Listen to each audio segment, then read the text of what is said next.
எனக்கு இந்த பப்ஸ்லாம் ரொம்ப பிடிக்குங்க. அதுவும் இந்த பேக்கரி ஸ்நாக்ஸு, ஸ்டிக்ஸு, ரோல்ஸ் எல்லாம் இருக்குங்களா, அப்பா! செம்ம டேஸ்ட்டா இருக்கும். அது ரூ. 10க்கெல்லாம் கிடைக்குது. என்ன டேஸ்ட்டா இருக்குது தெரியுமா?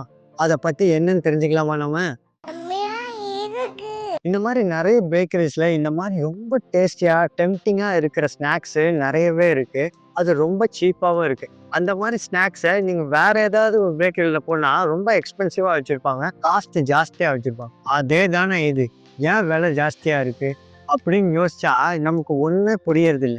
இதுக்கு காரணம் பட்டர் தான். பட்டர் வந்து ரொம்ப எக்ஸ்பென்சிவ். அது உடம்புக்கு நல்லதும் கூட.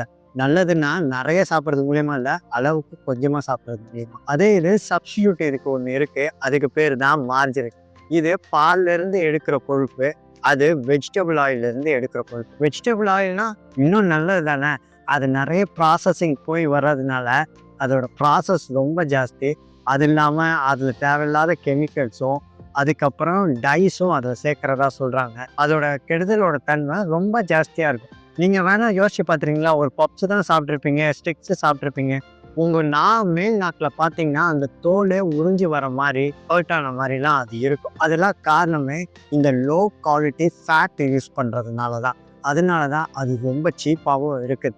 அதனால இது பட்டர்லாம் ரொம்ப நல்லது தானே!